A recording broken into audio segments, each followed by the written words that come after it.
हे बच्चा लोग, good evening. अब अगला one of the most important concept जो एक एग्जांपल तो आना ही आना है, that is dependent on simulation. Now what do you mean by simulation?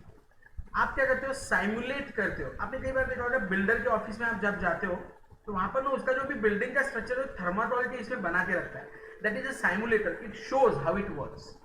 अब ये ऑयल ड्रिलिंग वगैरह होता है ना, ओएनजीसी कंपनी, इनको क्या करना पड़ता है? ड्रिल करना पड़ता है जमीन के अंदर। अब ये ड्रिलिंग बहुत टफ होता है, तो वो क्या करते हैं? साइमुलेटर छोटी मशीन बनाते हैं और उसके ऊपर एनालाइज कर लेते हैं। इन्हें हम प्रोटोटाइप भी कहते हैं। सॉफ्टवेयर कंपनी में भी ऐसे ही होता है। तो साइमुलेटर यानी क्या, आप बता सकते हो? एक उसका प्रोटोटाइप या उसका एक नमूना, बराबर है, sample. The techniques of LPB transportation and assignment are used for optimization of various types of problems faced in business situation. However, all the business situations cannot be solved with the above techniques only. There may be some complex situations where number of assumptions are also necessary. assumption ना, अभी lockdown में, lockdown के बाद, pre lockdown, post lockdown, during lockdown, तीन अलग scenarios है, हमें सोचना पड़ेगा. It may be quite often possible to simulate the given system and other and study the behavior. To simulate means to imitate, copy करना. In general, simulation involves developing a model of real phenomenon and then performing experiments on the model evolved. It is to be noted that it is a descriptive and not optimizing technique.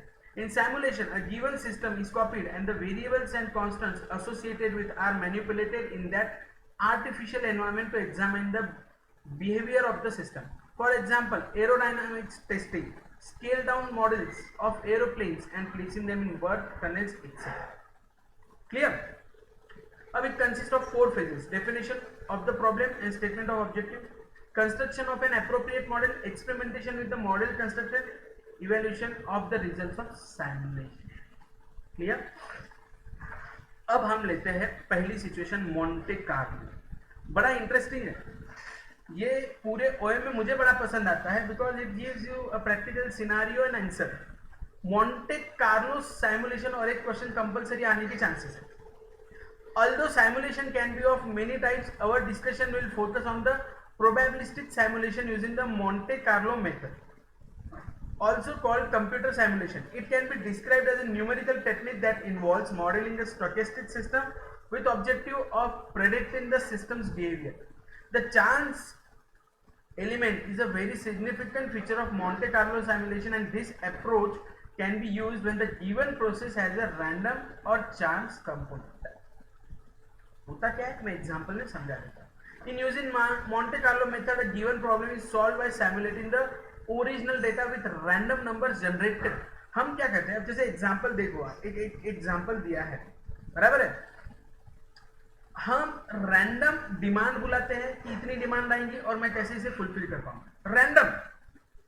Random number generate होंगे और वो demand पर हम focus करेंगे.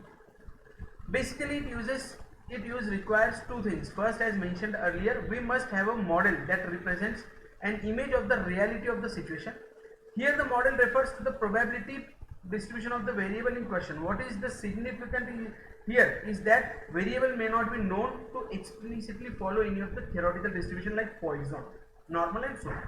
अब example देता हूँ, जैसे a bakery keeps a record of the sale of number of cakes of a certain type and the information relating to the sales of 200 days आपको दिया है, 200 दिनों तक डिटेल दिया. डिमांड ऑफ केक्स, 5 केक आए ऐसे 4 दिन थे, 6 केक की ऑर्डर आई ऐसे 10 दिन थे, 7 केक की ऑर्डर आई ऐसे 16 दिन थे, 8 केक की ऑर्डर आई ऐसे 50 दिन थे, 9 केक की ऑर्डर आई ऐसे 62 दिन, 10 केक की ऑर्डर ऐसे 38 दिन, 11 केक की ऑर्डर 12 केक की ऑर्डर 8 दिन.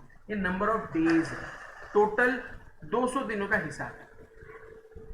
State the major 2 reasons for using simulation to solve a problem. जैसे अब ये इस तरह के आपको क्वेश्चन देंगे. अब आपको पूछा क्या जाएगा डिमांड में, जैसे नीचे अगला सा, और कन्फेक्शनरी सेल्स, वही bakery item, past data of demand per week in 100 kilograms with frequency is given.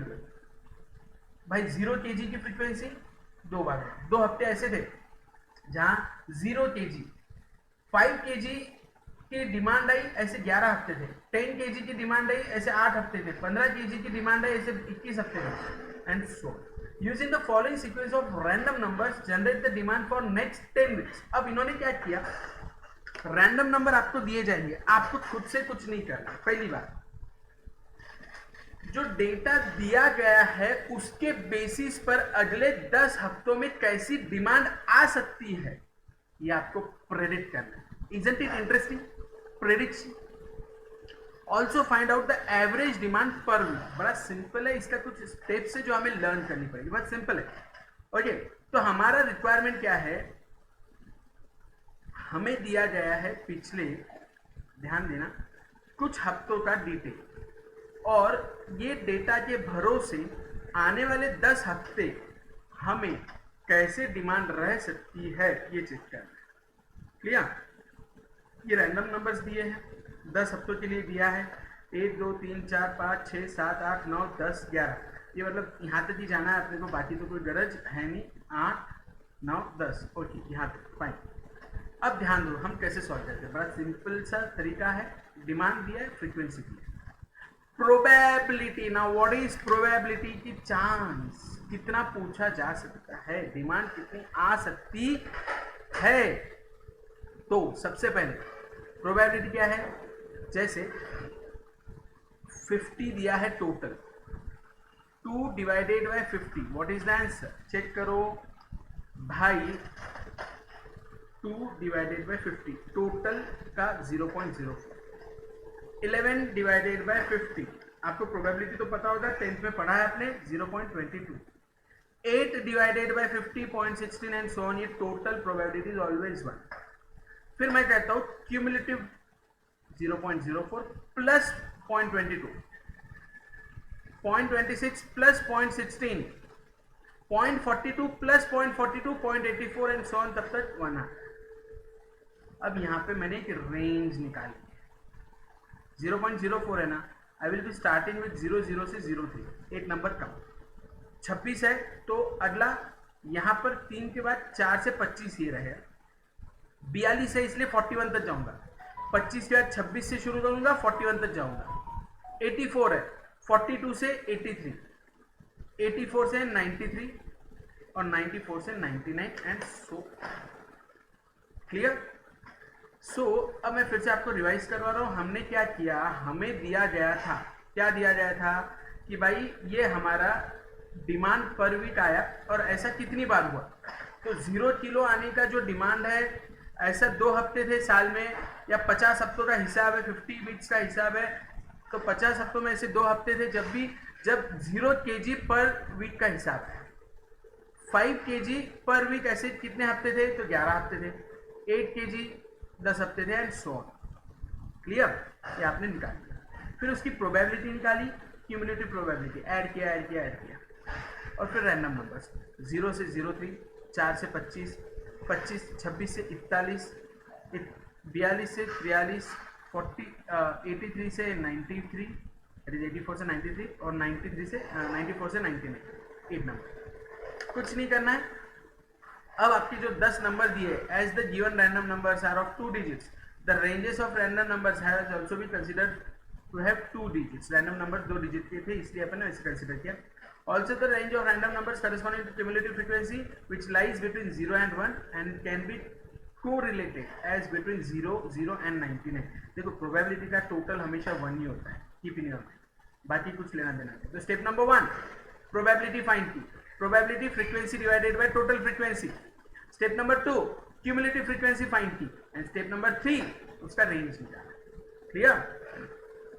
अब हमें जो रैंडम नंबर्स दिए गए थे वो ये थे क्या, 35, 52, 13, 90 एंड सो ऑन, फाइन, वो लिस्ट किया।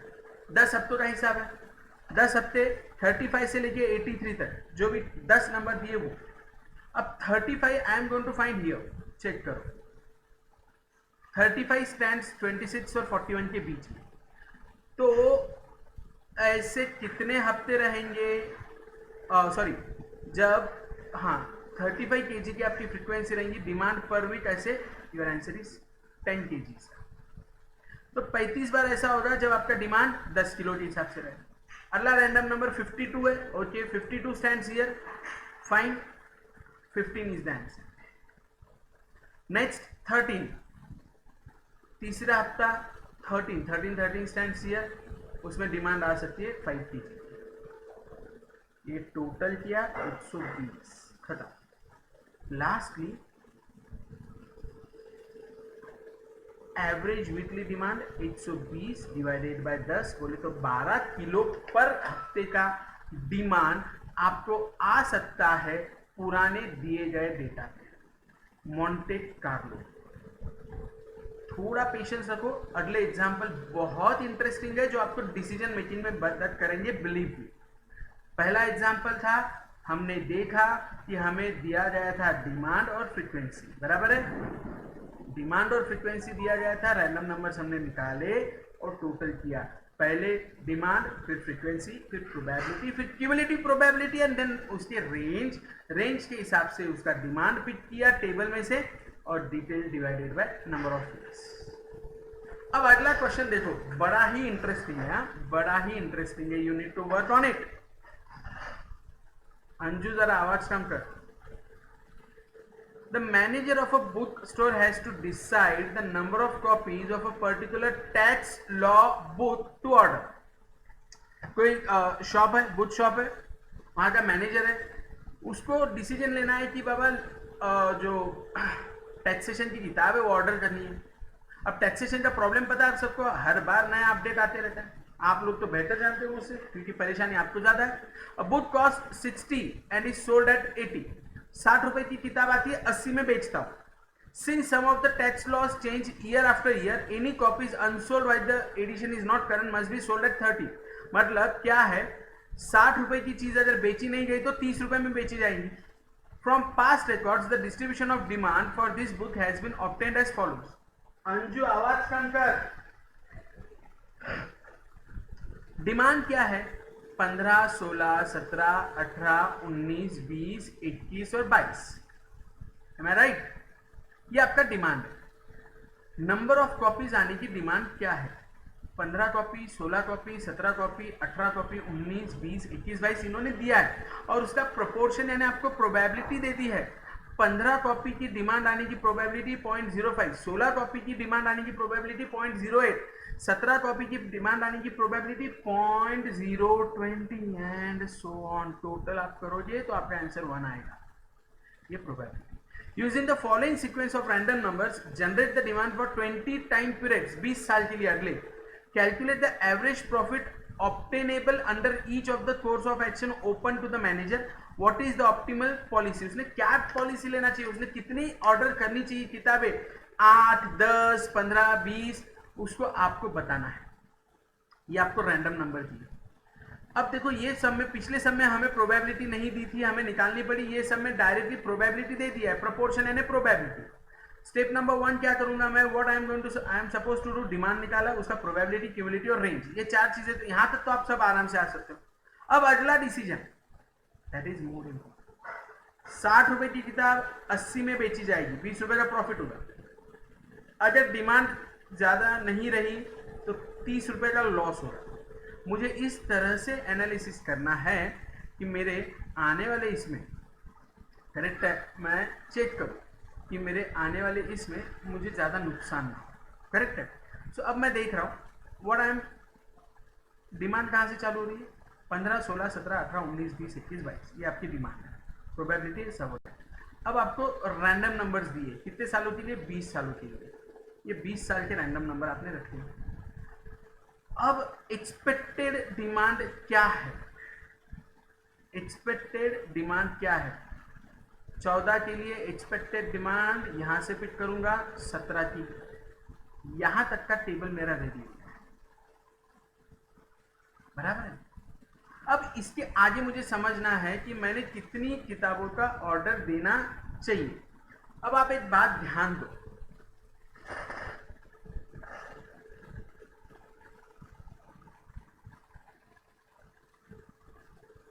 मैक्सिमम टाइम कितनी किताबें आई है, 17, 15, 20, 22, 17, 18, 18, 17, 16, 16, 16, 15, 18, 18, 17, 16, 20, 18, मतलब मिनिमम आपको 15 की तो डिमांड आती ही है।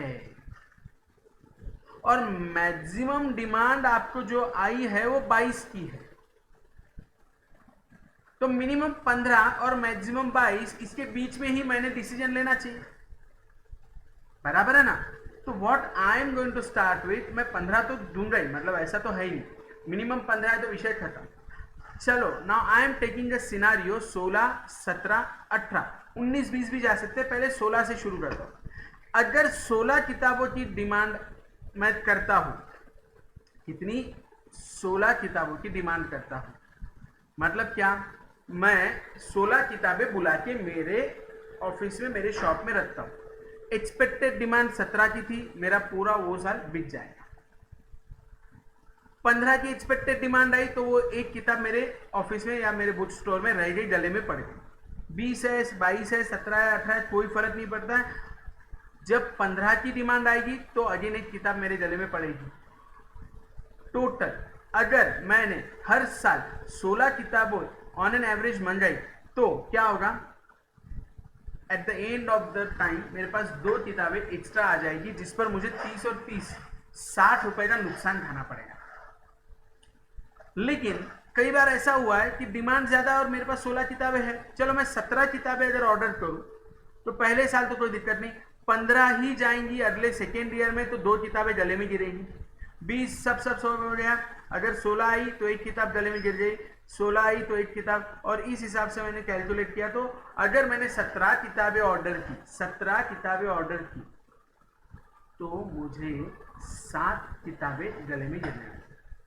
Now if I go with 18 books, 1 3 1 1 total 18 किताबें गले में गिर गई है। नाउ 19 में जाऊंगा तो अगेन 18 से ज्यादा ही जाएगी, 20 में जाऊंगा तो 18 से ज्यादा ही जाएगी। नाउ इट इज टाइम, पहले मैं कैलकुलेशन करूं। Looking at the simulated demand pattern, these stock figures have been chosen to find out optimal course of action. क्या करना चाहिए? Stock figures of 20 or more have not been considered because it is quite obvious that such figures will not give optimal course. अगर 20 से ज्यादा रखूंगा तो गले में ही गिरने वाली, क्योंकि मिनिमम डिमांड 15, मैक्सिमम डिमांड 22 है। अब मैं हिसाब कर रहा हूं, ध्यान दो। 16 किताबें ऑर्डर करता हूं तो क्या होता है, ध्यान दो। नंबर ऑफ बुक्स ऑर्डर 15 में तो क्या था, मेरे गले में एक भी नहीं गिरने वाली थी क्योंकि मिनिमम थी। तो या तो आप 15 किताबें ऑर्डर दो। अगर आप 15 किताबें ऑर्डर दोगे तो हर किताब पे 20 रुपए आप कमाने वाले हो, क्योंकि 60 में लेकर आ रहे हो और 80 में बेच रहे हो, तो 20 रुपए आप कमाने वाले हो। बोले तो आपके पास बचेंगे कितने, 300 रुपए, सॉरी इन शॉर्ट 15 इंटू 20, हर साल 15 किताबें, अगले 20 साल तक 300 किताबें आपने बुलाई, और 300 किताबें आपने बुलाई और हर किताब पे 20 रुपए आपका नेट प्रॉफिट है, तो आपको 6000 रुपए का प्रॉफिट हुआ। 6000 डिवाइडेड बाय 20 बोले तो पर ईयर 300 रुपए का प्रॉफिट है। अगर आपने 16 किताबें बुलाई, ऐसे 20 साल तक बुलाई, तो आप टोटल 320 किताबें बुलाने वाले हो। अब 2 किताबें गले में रह गई तो आपके पास 318 किताबें आपने बेची। 318 किताबें अगर मैं बेचूं, 318 इंटू 20 अगर करूं तो मेरा आंसर आ रहा है 318 किताबें पर किताब 20 रुपए का फायदा, 6360 रुपए का फायदा है। 6360 का फायदा है, लेकिन ये जो 2 किताबें मेरी रह गई उसमें पर किताब 30 रुपए के हिसाब से बेचूंगा, मतलब लॉस खाऊंगा 60 रुपए का, तो नेट प्रॉफिट 6300 हुआ। 6300 डिवाइडेड बाय 20, 305। अगर मैं 17 किताबें हर साल मंगवाऊं तो 17 इंटू 20 साल बोले तो 340 किताबें मुझे बुलानी पड़ेंगी। 340 में से 7 जाएंगी क्योंकि 7 गले में गिर गए अपने। 333 किताबें मैं बेचूंगा, 333 इंटू 20 कर रहा हूँ, 6660 रुपए का मेरे पास रेवेन्यू आएगा। लेकिन ये जो 7 किताबें हैं इंटू 30 करूँ तो 210 रुपए का नुकसान खाना पड़ेगा। 6450 रुपए मेरे पास बचेंगे। 6450 डिवाइडेड बाय 20, 322 रुपए। और अगर मैं 18 किताबें मंगा रहा हूँ, 18 इंटू 20 माइनस 18 करूँ तो 18 इंटू 20 360 किताबें बराबर है 360 माइनस 18 करो तो आपके पास बचती है 342 किताबें। 342 बुक्स पर मल्टीप्लाइड बाय 20 6840 रुपए का प्रॉफिट हुआ। लेकिन 6840 का रेवेन्यू आया, लेकिन 18 इंटू 3 540 का नुकसान है, मतलब 6300 आपका नेट प्रॉफिट हुआ।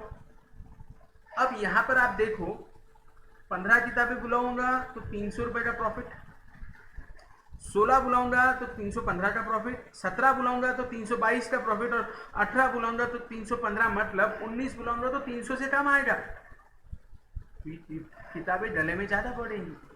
तो मेरे लिए optimum solution will be I should order every year around 17 books. तो स्टोर मैनेजर को आपने डिसीजन दे दिया गया, भाई तू एक काम कर, तू क्या कर, हर साल 17 किताबें बुला। तेरा जो स्टोर का हिसाब है उस पर हमने एक चीज़ नोट की कि हर साल तू 17 किताबें अच्छे से बेच सकता है, ज़्यादा तेरा नुकसान नहीं होगा। उससे ज़्यादा मंगाएगा तो नुकसान होगा, उससे कम मंगाएगा तो प्रॉफिट कम होगा, विच इज़ अगेन अ नुकसान। I hope you are getting the things. Net profit, number of books sold into 20, whatever जो भी आपने देखा 30 का हिसाब। Since profit is maximum for 17 books, the optimal policy is to order 17 books per year. Done. I hope you are getting the things.